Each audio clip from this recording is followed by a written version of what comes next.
James Lawless, Minister for Further and Higher Education, Ireland, Nurat bin Mohammed Al Kabi, Minister of State, Ministry of Foreign Affairs, UAE, Amitabh Kant, G20 Sherpa India, and moderator Ashok Malik, partner and chair of India Practice, the Asia Group.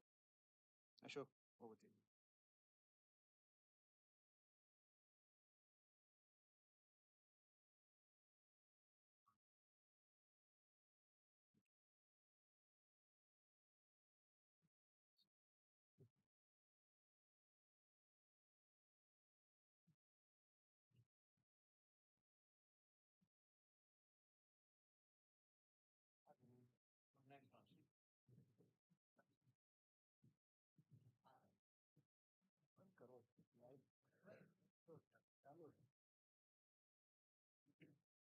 Okay. Good morning and welcome to day three of the Raisina dialogue. Uh, the session this morning has four spectacular speakers. I assure you, I've heard all four of them before, and they're all very good.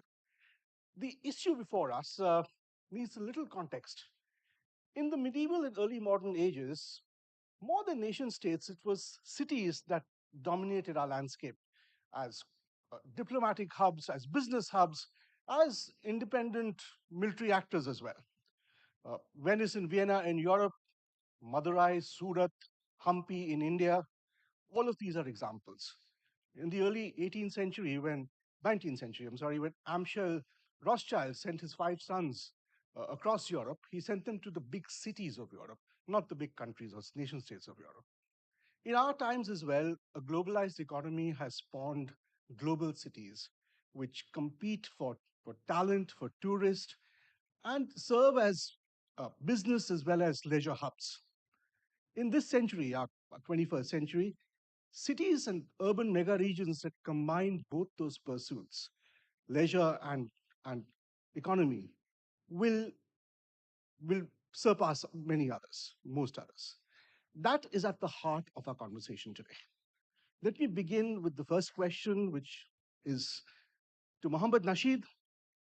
You come from the Maldives, one of the most beautiful and uh, holiday destinations on our planet. Does the Maldives and how do the islands of the Maldives retain tourists and convert them into full-time working professionals or even digital nomads? In essence, how can the islands of the Maldives become Singapore? Do you even aspire to being Singapore? Over to you. Well, thank you very much. And first, thank you very much for inviting me here. It's been lovely. We started tourism in the Maldives during the 1970s. Uh, this no one thought that we can make a living out of it. Uh, Funnily enough, there is a UN report that suggests that we shouldn't think about it. But we've made a industry out of it, and I think we've brought a whole lot of concepts to the whole vocabulary of many languages around our tourism industry. You would remember previously you would be talking about a seaside holiday, but now you talk about a beach holiday.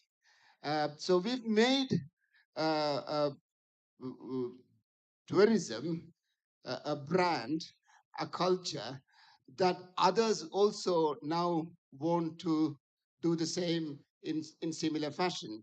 I'm learning about the Red Sea Maldive resorts.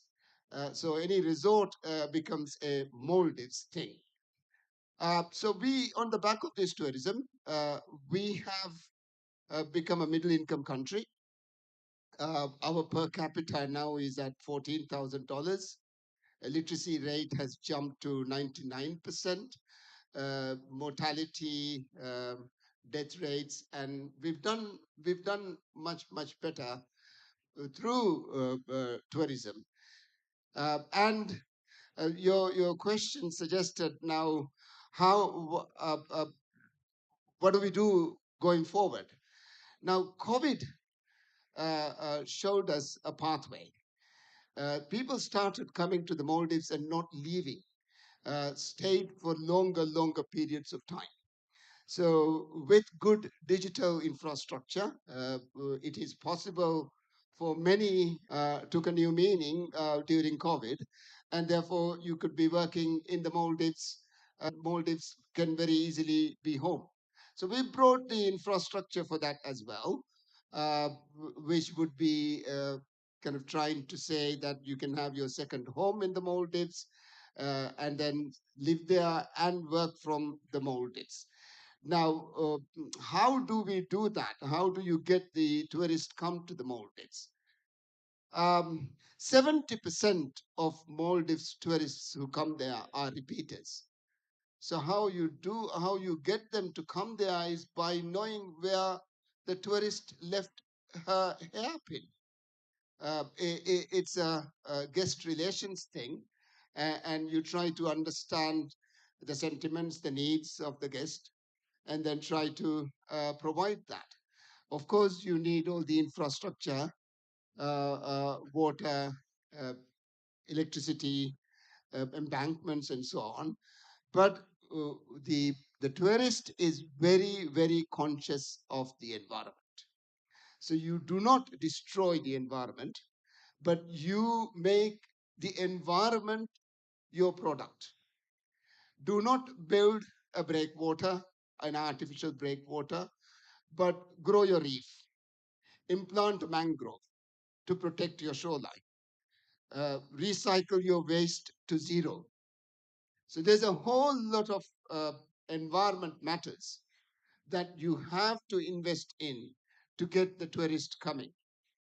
And because we fortunately are able to do that, they are coming. Now, your question about Singapore, I think we're quite happy being who we are. And I think being a Maldivian is not a bad idea. Yes, of course, there's a whole lot of new things that we still need to do, but we are an island nation.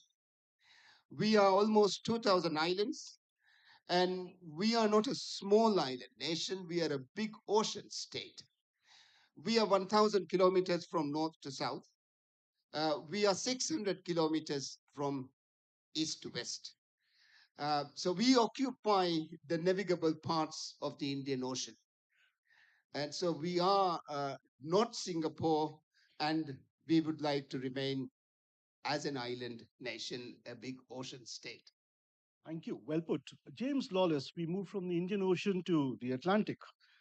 Ireland is the poster child of economic integration, a knowledge economy, a friendly tax location, favorite domicile for MNCs and millionaires, including many Indian millionaires.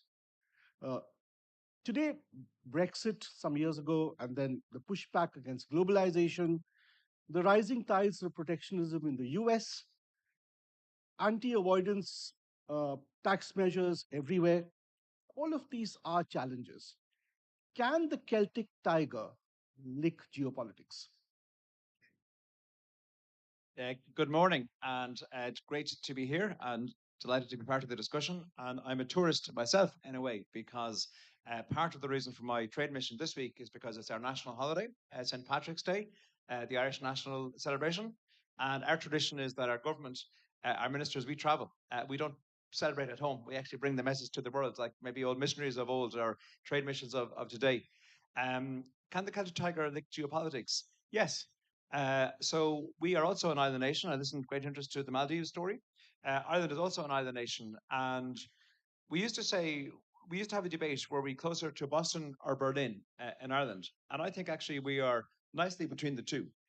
We have a foot in both camps. We are a country who was still a very proud member of the European Union, very much at the heart of the union, and we celebrated our 50 years of membership quite recently. In fact, the first European Council was held in Dublin 50 years ago. But we still have very good relations with the United States. Sometimes we say next stop America when we come to the west coast of Ireland. And if people come for tourism to Ireland, you'll see our beautiful west coast, our Atlantic cliffs, our wonderful coastline, where the poet W.B. Yeats described as a terrible beauty on the west coast as we look to the Atlantic. But if we cross that sea, we're into America. And if we cross the smaller sea to our other coast, we're into the UK. And we have maintained good relationships. We have a common travel area with the UK also. So we have actually, I think, the best of both worlds, solidly proud, confident member of the EU, but also with relationships with the other big states. We are, uh, in terms of the Celtic Tiger, I think we are post Celtic Tiger now. With the Celtic Tiger roared, Ireland went from being a challenged nation. We have had a love hate relationship with our British neighbours for some centuries, and I know that's not unique to Ireland. India has a similar experience. We were colonised and we fought against them for centuries, but also they are our friends and neighbours, and in many cases families crisscross both sides of the Irish Sea. But we had a rapid period of growth in the late, I suppose, in the late '60s on. We had free education actually powered our economy, which went to, as you said, the knowledge economy, and we're now home to many of the world's largest tech industries, advanced manufacturing, pharma, life sciences, engineering, STEM, and all of those industries. So we have actually gone to, I think, a period of more sustainable growth. We're still growing year on year. We're still home to we attract many both corporations and foreign nationals every year. But we're in a sustainable period. The Celtic Tiger has grown up and taken its place and continues to purr, but perhaps at a less, it roars less often, but it purrs nicely most of the time. So we're competing with the same challenges as everybody else, but I think we are holding our own. And I suppose in terms of a tourism offering, it's something that we are strong on also. It's something that, and I listened to I think the point about remote working and how it's changed tourism from my colleague from the Maldives was very interesting. And people perhaps don't choose to work in Ireland from other countries during COVID. It's not quite as scenic perhaps as the Maldives, although in a different way, I'd argue maybe. But people within the country, we have domestic tourism. So somebody that lived in the capital city and was in an apartment and working in an office Monday to Friday for years, maybe decides now that the family ties are down in the rural areas, or they have family at home, or they always wanted to live in a little bit of land or have a farmer's cottage. They can do that now. So we are finding that our rural areas, our regions are actually being revitalized because people are becoming tourists in their own country, and they're spending a few days buying the holiday home, buying the cottage down west or down southeast. And suddenly that's revitalizing. So that's actually been good for our regional economy. So tourism is international, but also we have movement within the country as well. And I think that's actually it's been a new breath of life for a lot of older towns and villages outside the urban areas. Thank you, James Lawless. I must tell you, when Ireland plays England at cricket, you have more Indians cheering for Ireland than is the population of Ireland. Noura bint Mohammed Al Kabi. Many cities have tried and made themselves business and industry friendly. Few have shown the gumption or invested the resources to creating a bottom up cultural ecosystem, complete with some of Asia's finest museums. What explains Abu Dhabi's unusual pivot? Is it a recognition, and I ask you this in your capacity as foreign minister, that cities are sometimes the best exposition of a nation's soft power? First of all, good morning, everyone. It's wonderful to be here with my co-panelist in beautiful New Delhi, another city that stems from its culture, beauty, and most importantly, the hospitality of the people. So, talking about Abu Dhabi, of course, as the capital of the UAE, and we've been always looking at how it's important for a city or a country, not just to be to have a nice infrastructure and maybe nice touristic destinations, but what is the glue? What connects each part of the city or the town when it comes to what we're trying to work on? From a policy perspective, we focused on a policy that looks at creative industries, and to understand how culture can flourish is making sure that numbers matter and understanding that this will influence the future of contribution of a GDP, and therefore how this can also be a platform to attract companies, institutions, museums, universities that looks at the creative industries perspective. Now, looking at the museums we have, for example, in Abu Dhabi, we have the Sadia district. Yes, we inaugurated the Louvre Abu Dhabi more than 5 years ago. We're having the Guggenheim Abu Dhabi, the Zayed National Museum, the Team Lab from Japan, a historic museum, uh, that by itself is all in a neighborhood that also sheds a light in terms of the importance of coexistence.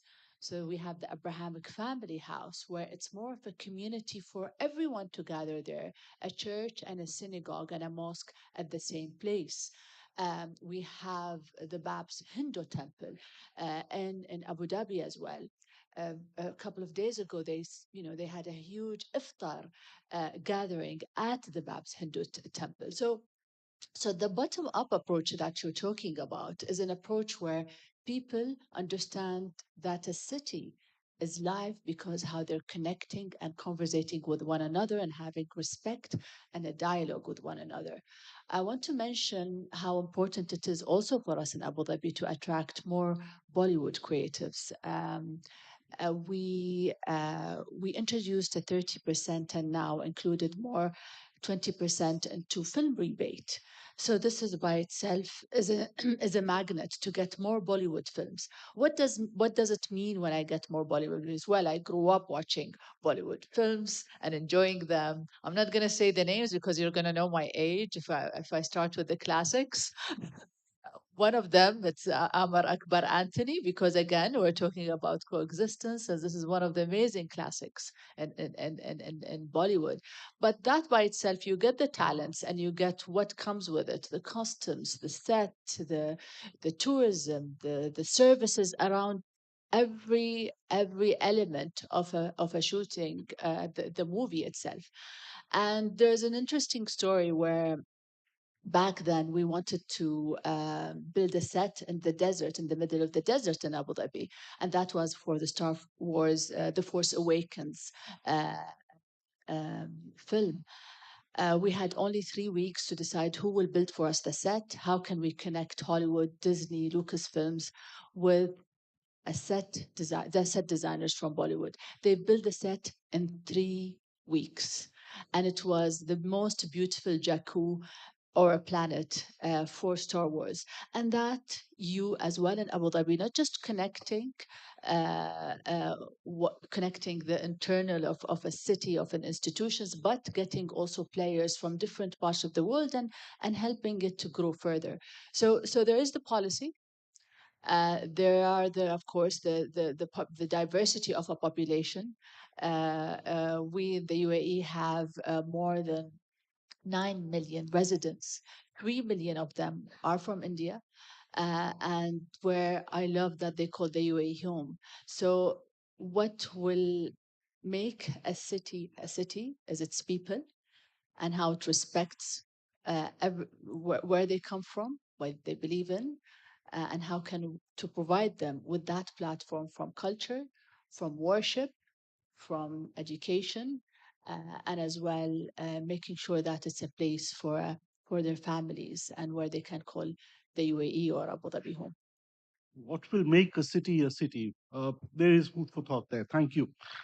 Amitabh Kant, in your long and distinguished career, you've worn many hats. I'd like to take you back to two of them. One, your very rich experience in the Ministry of Tourism. Second, as CEO of the Delhi Mumbai Industrial Corridor, you attempted and to put in place fiscal and regulatory building blocks to create new business cities, new economic hubs. How do these two endeavors, building new cities and tourism, intersect? So Ashok, first and foremost, it's important to realize that cities are centers of growth, they're centers of innovation, they're centers of great prosperity. And therefore, if India is going to see 500 million people getting into the process of urbanization in the next 5 decades, that means the challenge for India is to create two Americas in the next 5 decades. India will have to create a new Chicago every 5 years. Now, what we had attempted in DMICDC when we created Dholera or Shindra, Bidkin, all these are completely new greenfield cities, was that you create walk to work, and cities are created when manufacturing blends with good living. So these cities were very well planned. They are drainage, they are sewage. They were not sprawling cities, because when America urbanized, they created sprawling cities the car companies, bought over the railway companies and destroyed them so that cars could sell. And the cities were made for cars and not made for people. But today's cities have to be compact, they have to be dense, they have to be vertical. And there is better livability when you have verticality of cities today. That's what many cities, including Singapore, have established. So you need India to create many more cities. You have to revitalize existing cities. Just to give you a perspective, the GDP of Mumbai is today is more than the GDP of 18 Indian states. And the GDP of one city in UP, that's Gautam Budh Nagar, Noida, and Greater Noida, is 12 times more than the second biggest city of UP, that's Kanpur. 12 times more. That's the kind of growth, that's the kind of GDP, that's the kind of innovation, that's the kind of job creation which new cities will create. And therefore, India has been a very reluctant urbanizer. Every state must clearly revitalize existing cities and must make cities the engine of growth. Without that, it'll be very difficult to achieve the 30 plus trillion-dollar vision of the Prime Minister of a Viksit Bharat, and it'll be very difficult to create jobs. Now, in existing cities, the kind of heritage India has, very few states in the world have. And therefore, tourism can be a very, very big driver of job creation. Has a huge multiplier impact in terms of both hard infrastructure, in terms of soft infrastructure. But the fact is that the wealth of heritage, the wealth of the tourism assets which India has, no other country in the world has, and that we need to utilize to its full potential in the days to come. And that can be a very big driver of both growth and job creation for it. That was a power packed and very rich intervention. It made one very important point, which would be relevant to you, Mohammed Nasheed: sustainability, sustainable cities. Few locations are as vulnerable to climate change as the Maldives. Is a trade off between economic aspirations and sustainability inevitable for the Maldives? And will that, to some degree, constrict your dreams? Well, I think firstly, what we should all understand and believe is it's not the little Maldives that is being impacted by climate change. Everyone. What happens to the Maldives happens twice in size in bigger countries. So every country is vulnerable to climate change. Um, Looking after nature must be development. That is the new idea of prosperity. Now I work for the Climate Vulnerable Forum V20, and I reside in Accra as the Secretary General of this forum. We develop what we call the climate prosperity plans. These are low carbon development strategies that would give you the same economic outcomes of GDP growth, employment, low inflation, but with less damage to the planet. So we are looking at ways of doing things differently, different ways of irrigation, different ways of production, different ways of harvesting, different ways of building, always keeping climate at the center. Now, how will the Maldives survive? I have no doubt that we will survive. That is by proper adaptation. And to think that adaptation is concrete is madness. If you think that a few millimeters of steel is going to save you, then I think it is very naive. We do not know the ferocity of the next wave. We actually do not know how much rain is going to uh, come upon us during the next monsoon. We just do not know that yet. And we don't have that kind of science with us. But we must be more prepared for the rains, for the high waves, for the swells, for the heat, for all the changes that we are seeing. Now, how do we prepare ourselves? Thus, this must be through nature-based solutions. And to bring these nature-based solutions and to bring these investments, again, we must put climate at the center of our financial thinking as well, as our economic thinking as well. We might think with all these disruptions in the news, with President Trump and the United States, we are still having climate headlining. This never used to be the case. Even now, even today, after 4 news headlines of President Trump, then there would be a climate headline. So if this is happening to everyone, it's not the Maldives. Maldives would probably survive. And I am far more worried about bigger nations who have a view that because of their bigness, that they can survive and it's going to happen to someone else. No, it is happening to all of us. The floods are coming, the droughts are coming, the winds are stronger, the waves are higher, and we must all be mindful. Do not try to work against nature. Looking after nature is development. There is climate prosperity. The new economics must be prosperity by looking after nature. And that is possible. And that's what we are going to do. And that is how we are going to survive. Thank you. Sobering words, climate and climate change are a forgotten crisis in some respect, unfortunate. James Lawless, 2 evenings ago, the Indian Commerce Minister was at this conference and spoke about negotiating the India US and India UK FTAs or trade agreements. As these processes advance, is there a FOMO, a fear of missing out in Ireland?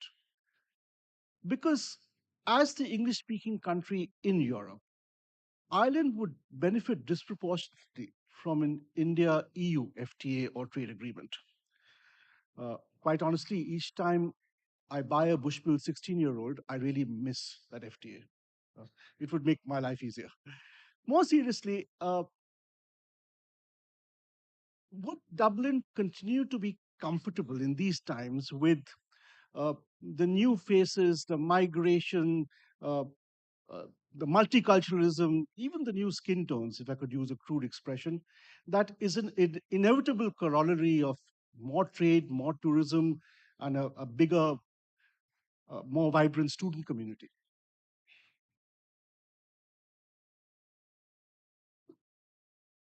So I think I'll take the Bushmills first, the point. So there is possibly a trade war, we know, starting across the Atlantic, maybe across the Pacific, maybe a few places. And American bourbon is in the sights of the EU. But as a member of the EU with 450 million people in a free market, I don't need to drink American bourbon because I can drink French wine, German beer, Swedish vodka, and my favorite, Indian gin. So we have lots of choice. So is there fear of missing out?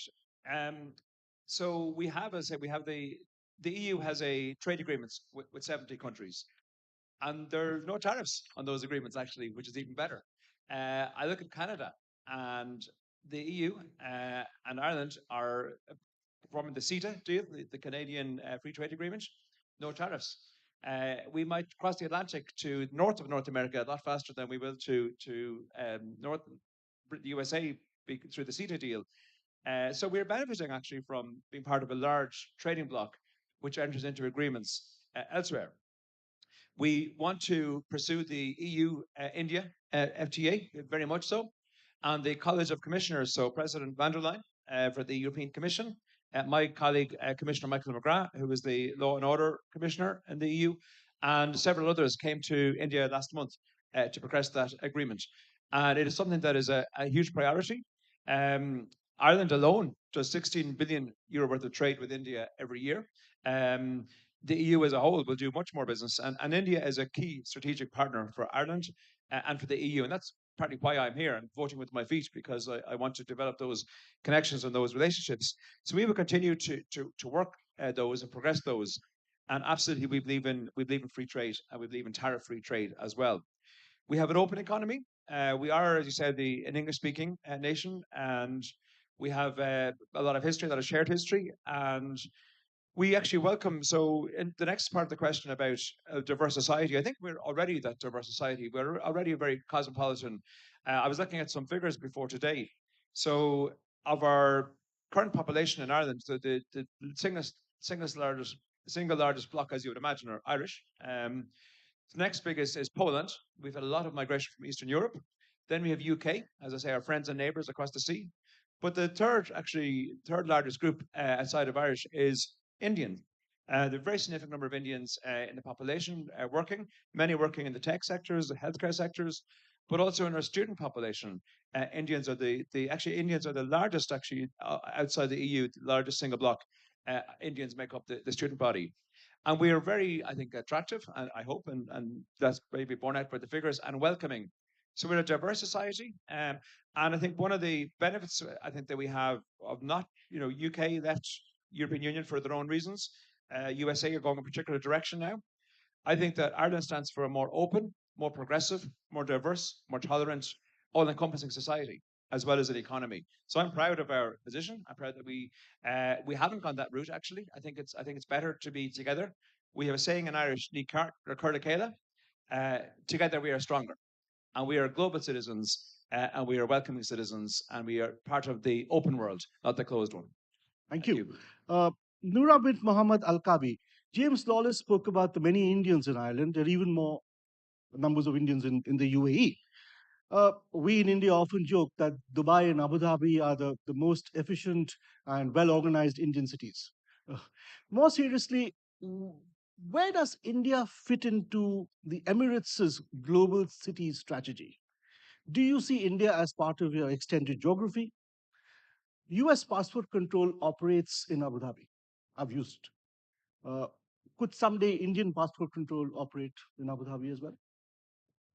Well, I mean, talking about the UAE's ties or relationship with India is just, it goes back hundreds of years.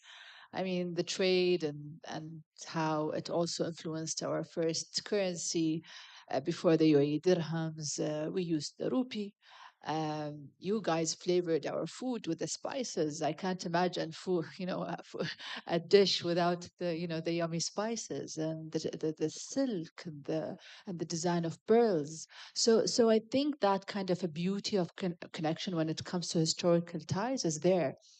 Now, of course, it's the largest community in the UAE, which we cherish. The UAE is also a home of, it's a tax haven. And offering the talent visa or the golden visa is something that we're really, very focused on to make sure that, this is where a country wants to encourage such talent to nourish and to be part of its prosperity and progress. For us, the UAE and India's relationship is always a benchmark, specifically when it comes to the free trade deal, the SEPA deal. We always say it took us 80 days to conclude a SEPA deal with India, which is always a note that we use in all of our meetings with countries that are hesitant with the free trade deal due to certain reasons. This is number one. Number two, due to that, our trade is beyond $80 billion. On daily basis, we have 160 flights from the UAE to India. That by itself is going back to the point that the UAE and India relationship is not just a bilateral relationship, it's a universal relationship because our gate to India also the UAE is a gate to India as well. It's both ways at the same time when it comes to transportation and more than that. Of course, there's the cultural element that we're working on with institutionalizing it in the future. We're going to work on task forces and culture council committees. This is something that Foreign Minister Jashankar really is focused on with our Foreign Minister, His Highness Sheikh Abdullah bin Zayed. How can we not just diversify our cultural ties, but they're deep, and therefore we want to make sure that there's as well more to do when it comes to literature, when it comes to performances, and when it comes to media and film and technology. Um, and I think by answering your question in terms of uh, uh, you know uh, a visa or a customs gate similar to the one we have with other countries. Yes, we should work on that. We want to work on getting more tourists from India because, again, for us, it's a young nation. It's a nation that has lots of potential, and it's a nation that, of course, we want to, just see how can the people-to-people connection go further. We last year there was the IIT college opened a campus in Abu Dhabi, and the numbers are growing. And I think for us, we also want to look at how universities from India, which are highly ranked, are also based in Abu Dhabi and have uh, a more of a diversify also students and intakes that can take the education partnership to another level. Um, it's a beautiful relationship, a strong relationship, and I think anyone who doesn't have India in their top priorities when it comes to foreign ministries is just missing out. So I know here is the future, and there's more to do with India and the talents and the people of India. Thank you. Thank you. Before I come to Amitabh Kant, we'll have about 2 or 3 minutes for questions from the audience. There are mics on either side of the hall, so please make your way there if you have a question. Uh, Following what Noura bint Muhammad Al-Khabi just said, there is a certain irony that cities in India, such as Mumbai or Bombay, were once models for the UAE, and today Abu Dhabi and Dubai are models for India. In the states of the US, the biggest city, the most vibrant cultural and business city is usually not the political capital of the province. So Sacramento is the capital of California, not Los Angeles or San Diego or San Francisco. New York City is not the capital of New York State, Albany is. In India, it's the reverse. Do our provinces and our provincial politics, our provincial urges tend to overwhelm our biggest cities? And what is the way out? Uh, so first and foremost, uh, let me compliment you for that very significant question. But uh, uh, what I've seen in recent times is a huge growth in new centers. I was in Indore recently, and I saw this remarkable transformation of Indore. I was in Surat, and I've seen Surat 2 decades back, and I've seen it now. It's been a remarkable transformation. Similarly, in Mysore, I mean, these are really sparkling, clean, tidy cities with a great sense of pride by the citizens of these cities. So what I'm seeing is that completely new cities are emerging in India, other than, there are new cities like Gurgaon, or there is a new city like Noida, or you have Dholera in Gujarat, or you have Shendra, Bitkin. But even the traditional cities, there is a great sense of pride. And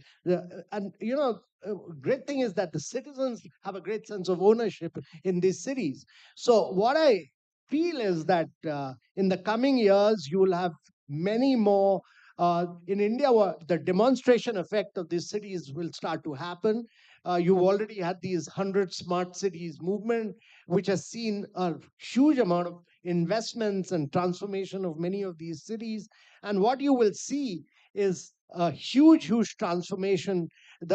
The movement for good, smart urbanization has begun in a very big way in India, and urbanization will be the big driver. The key challenge, to my mind, is that cities work on experiences. They need to be differentiated. We should never ape the West. Never ape the West and create a separate experience for each one of these states, because India is too large a nation. We are bigger than 24 countries of Europe. And every state and every city must create its own unique experiences. Like Kerala didn't ape the West, it went back to its Ayurveda, its backwaters, its houseboats, and therefore it created its unique brand of God's own country. And to my mind, while Incredible India is to be the mother brand, you need a series of state brands and you need a series of city brands in India. And many of these city brands actually have to become more powerful than the state brand and even more powerful than the country brand in due course. And cities must excel and they must lead the way to India's growth and prosperity in the years to come. Indian cities as brands, a wonderful idea. We are almost completely out of time. We'll have time for maybe one or two questions. I'll turn first to the young fellows at the back of the room. Uh, I can see a lady in front of the mic. Please ask your question. Identify yourself, your institution, and ask the question. Okay, thank you. I'm Olga from Russia. I'm from Moscow, one of the most popular tourist city, and I have a question. How do you see ways to address the issue of rising tourist costs, declining quality of services, and inaccessibility for middle class, while ensuring inclusivity? Thank you. Okay, and another question from this side of the room. Is there anyone? Hello, Yes. I'm audible.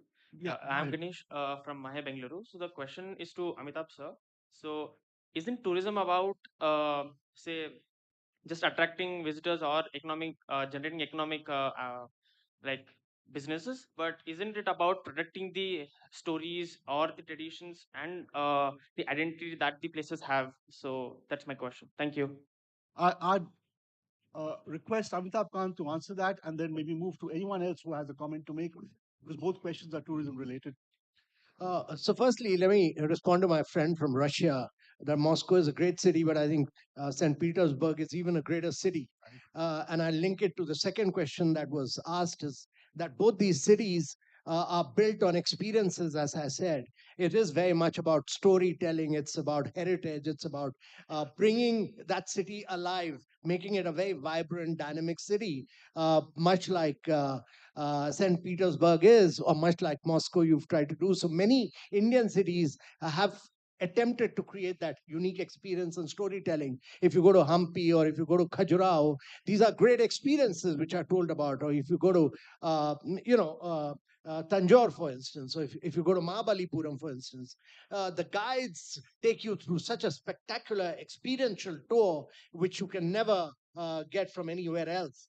And therefore, it's to my mind, building a destination is about creating, differentiating it. There are 200 destinations competing in the marketplace. How do you differentiate yourself from the rest of the world is important. How do you create a local experience which is very distinct is important. How do you do the storytelling about it is very critical and important. And therefore, all this experience is combined together to create a great experience and a great destination. Thank you so much. We're completely out of time. I'm going to use my moderator's prerogative to turn to Noura bint Mohammed Al-Kabi and give her the last word answering both those questions. Thank you. Well, definitely. I mean, going back to the first question, yeah, I mean, great cities. I've been to St. Petersburg. It's one of the most beautiful cities that I've ever seen. And I think those cities and going back to to how important is such cities open the market even further when it comes to what are the levels of tourism and in terms of also the middle class and how they and there are some students who wants to also visit or the backpackers. How can you make sure that you have the right facilities to them and how it's connected to and not isolated from other facilities that will help them enjoy the city itself. When it comes to a story, I think we are in a race right now. Each city, I mean, there was a time where we kind of looked the same when it comes to globalization and it comes to consumption. And now, what will be what will be your differentiator or your unique proposition? And that by itself gets us to understand, okay, what's the history? what's the heritage? How can I know better and I know more about those people when it comes to their stories, to their previous leaders or the founders of their nations and to their values?